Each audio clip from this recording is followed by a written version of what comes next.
অনেক অনেক শুভেচ্ছা। দেখুন পর্তুলাকা এবং পিটুনিয়ার শুভেচ্ছা দিয়ে শুরু করছি আমাদের এপ্রিলের ভিডিও। এপ্রিল আপডেটস হবে এটা। অনেক দিন আপনাদের সাথে ভিডিও শেয়ার করা হয় না, বিশেষ কারণে আমি খুবই ব্যস্ত ছিলাম। তো যেই কারণে আমার গার্ডেন কিন্তু আমি পরিচর্যা করেছি এবং সব কিছু ঠিক ছিল, কিন্তু ভিডিও বানানোর মতো যথেষ্ট টাইম পাইনি। তো দেখা যাচ্ছে যে আমার গার্ডেনটার হেলথ খুবই সুন্দর। আজকে সকালে উঠে এত ভালো লাগছে, মনে হচ্ছে যে আপনাদের সাথে শেয়ার না করলে হবেই না। তো এই যে চা নিয়ে একদম সকাল সকাল ভোরবেলা চলে এসেছি আপনাদের সাথে আমার এপ্রিলের আপডেট দিতে। মানে হচ্ছে এপ্রিলের শেষ আজকে, তো লাস্ট যেদিন যখন লাস্ট আমি আপনাদের আপডেট দিয়েছিলাম, তো তারপরে এখন পর্যন্ত বাগানের কি অবস্থা সেটাই আপনাদের সাথে শেয়ার করব। ভিডিওটা হয়তো একটু বড় হবে, তো দেখলে আপনাদের ভালোই লাগবে যারা আমার ভিডিও প্রতিনিয়ত দেখে থাকেন। সবচেয়ে আনন্দের বিষয় হচ্ছে এই পিটুনিয়া গাছটা, যেটার কথা প্রথমেই না বললে না। পিটুনিয়া কিন্তু দেখুন খুব সুন্দর, এপ্রিলের লাস্ট পর্যন্ত টিকে আছে। এবার কেন টিকে আছে সেটা আমার কাছে মনে হয়েছে, যেটা পার্সোনাল এক্সপিরিয়েন্স থেকে, যে আমি কিন্তু ওকে গরম শুরু হয়ে গেলেই যেন পোকামাকড় আক্রমণ না হয়, কারণ আমার এখানে প্রচুর হোয়াইট মাছি বা অন্য যে পর্তুলাকাগুলোতে যেগুলো আক্রমণ করে সেসব কারণে আমি এগুলোতে প্রচুর স্প্রে করেছি, ডেটল মিক্স ওয়াটার আর এই যে নিম পাতা ব্লেন্ড করে তারপরে এটার যে কি বলে ওয়াটারটা সেটাকে আমি এখানে বোতলে ভরে রেখেছি এবং এটাই গার্ডেনে স্প্রে করছি, যেটার কারণে আমার গার্ডেনটা আজকাল বেশি হেলদি হয়ে আছে। তো এটাই দেখতে পাচ্ছি যে এই কারণে আমার কাছে মনে হয়েছে এটার একটা বড় কারণ, যে এটাতে কোনো গাছটা বেশ সুন্দর ছিল, কোনো কিছু আক্রমণ করে নাই। আর সেকেন্ড সবচেয়ে বড় কারণ, সেকেন্ডটাও খুবই গুরুত্বপূর্ণ, সেটা হচ্ছে এই যে শুকনো ফুল সবসময় ফেলে দিয়েছি আমি, এবং প্রচুর বীজ হয়ে গিয়েছিল। মাঝে আমি বাড়িতে ছিলাম না, তখন প্রচুর পরিমাণে বীজ হয়েছিল। তো যে কারণে বীজগুলোও আমি ফেলে দিয়েছি, কিছু সংরক্ষণ করেছিলাম এবং ফেলে দিয়েছি। এখন মোটামুটি কিন্তু কোনো শুকনো মরা ফুলই নাই, বীজ প্রায় অলমোস্ট হয়ে গেছে, এরকম কোনোটা দেখা যাচ্ছে না। শ্যুট করতে করতে আমি 2-3টা শুধু শুকনো ফুলই পেলাম। তো এই শুকনো ফুলগুলোও আমি ফেলে দিব, পরে তো আরোই ফেলে দিব যখন। আর ওয়াটারিং, যেহেতু গরমের সময় আমি কিন্তু ওদেরকে ওয়াটার স্প্লাশ করে দিতাম, মানে স্প্রে করে দিতাম। স্প্রে করে দেওয়াতে গরমের শুরু থেকে ওরা বেশ কুল ডাউন ছিল। তো পাশে দেখুন, ঠিক তার পাশেই এই গাছটা পুঁই শাক কেন জানি আমার হয় না, এই যে লাল লাল এই পোকাগুলো ধরে ফেলে। এবং তার পাশে এই গাছটাতে আমি রেখেছি দোপাটি গাছ দুটো অনেক বড় হয়েছে, ওদের বড় পট দরকার ছিল, তো বাইরে এই পটটাতে লাগিয়েছি, কারণ এই জায়গার এই পটটাতে অনেক রকম গাছ আমি লাগিয়েছি, কিন্তু দোপাটি কখনো লাগানো হয়নি। তার পাশে রয়েছে এই যে পর্তুলাকা, রোজ মস বা টাইম ফ্লাওয়ার, এগুলো তো প্রচুর পরিমাণে এবার আমি কালেক্ট করেছি, কিন্তু এখনও ওভাবে ফুল ফোটা শুরু হয়নি।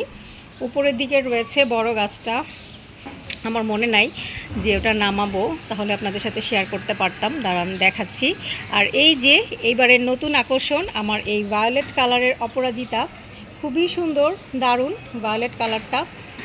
আমাকে আমার এক কলিগ দিয়েছিলেন, এবং তার থেকে যখন হয়েছে গাছগুলো কিন্তু ফুল না ফুটলে বোঝা যায় না। আমি বোকার মতো করেছিলাম কি, গাছটা দিয়ে দিয়েছিলাম আমার কাজিনকে। পরে যখন দেখলাম বড় হয়েছে, ওর গাছ ভর্তি করে এই ভায়োলেট কালারের ফুল ফুটেছে। পরে ওখান থেকে বীজ এনে আবারও আমি নতুন করে গাছ তৈরি করেছি। আর ভায়োলেট কালারটা কি সুন্দর, চমৎকার, দেখেন রোদের আলোতে কি সুন্দর চকচক করছে। আর এই গাছটা বোঝার জন্য আমি ঠিক এই জায়গাটা এনে রেখেছি, যেটা এই কালারের ফুল। আর তার পাশে রয়েছে সাদা রঙের অপরাজিতা, আজকে হয়তো ফুটে নাই। তার নিচে এদিকে রয়েছে আমার পুদিনা পাতার গাছ। আর এখানে ছোটো ছোটো কাটিংস, কিছুদিন আগে আমি দেশে গিয়েছি, সেখান থেকে এটা কাটিংস নিয়ে এসেছি, আমার চন্দ্রমল্লিকা।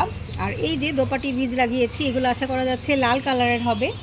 আর এইদিকে রয়েছে তুলসী পাতা, আর এটা হোয়াইট কালারের। আজকে কি ফুটেছে? হ্যাঁ, ফুটেছে একটা। এটা হোয়াইট কালারের দোপাটি,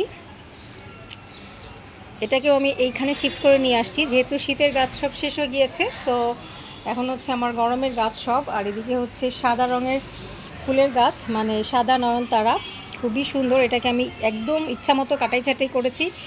তারপরে রয়েছে এই যে উপরের দিকে রয়েছে আরেকটা আমার অপরাজিতা নীল রঙের, এটা হচ্ছে পঞ্চপাপড়ি, আজকে ফোটে নাই। পঞ্চপাপড়ি অপরাজিতা আজকে ফোটে নাই। আর খুবই আনন্দের ব্যাপার যে আচ্ছা 12 মাসি যে ইটা 12 মাসি না, ছোট ছোট যেটা, এটা আমি শুনেছি সারা বছরই নাকি থাকে। তো আমি এখনও জানি না, মনে হচ্ছে সারা বছর এই চন্দ্রমল্লিকাটা আমার টিকবে। আর এ পাশে রয়েছে ব্লু ডেজ। এখন যেহেতু রোদের তাপ বেশি, দেখেন এখনও সকাল 10টাই বাজেনি, সকাল 10টা বাজেনি, তার মধ্যেই কিন্তু ব্লু ডেজের ফুলগুলো কেমন মূর্ছা গিয়েছে। তার এই পাশে রয়েছে সুন্দর চাইনিজ ভেরিগেটেড।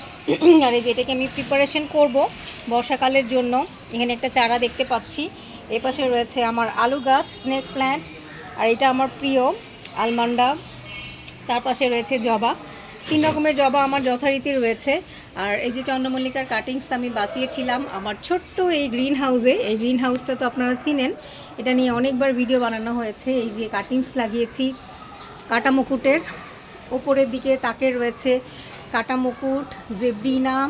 এদিকে খুব সুন্দর ছোট্ট একটা পাত্রে আমি এই ইটা রেখেছি, কি বলে এটাকে, কেন মনে পড়ছে না, তুলসী তুলসী গাছ লাগিয়েছি এখানে, সব ছোট ছোট কিউট পট।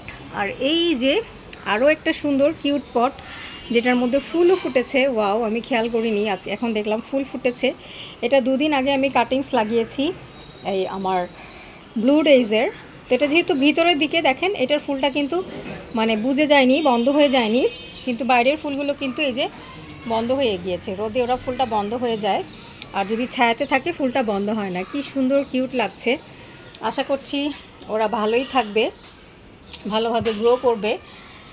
আর হচ্ছে বাকি গাছগুলো আমার যথারীতি রয়েছে, যেগুলো যেগুলো এখানে ছিল আগের মতোই, এগুলো কোনো কিছু চেঞ্জ করা হয়নি, আর সুন্দরভাবে গ্রো করেছে। শীতের পরে এই যে যেটার কথা না বললেই না, ট্যাঙ্গেল হার্ট। এই ট্যাঙ্গেল হার্ট বা গ্রিন লিফ, যেটাকেই যাই বলেন না কেন আপনারা, এটাকে আমি কিন্তু পুরোই নেগলেক্ট করেছি, অবহেলার মধ্যে রেখেছি, জাস্ট লাগিয়ে কোনো রকমের রোদে ছেড়ে দিয়েছি। আর চিন্তা ভাবনা করে নিই, অটোমেটিক্যালি গ্রো করেছে। 4-5টা জায়গায় লাগিয়েছিলাম, তো ভাগ্যবশত সবগুলোই ওরা বেঁচে গেছে।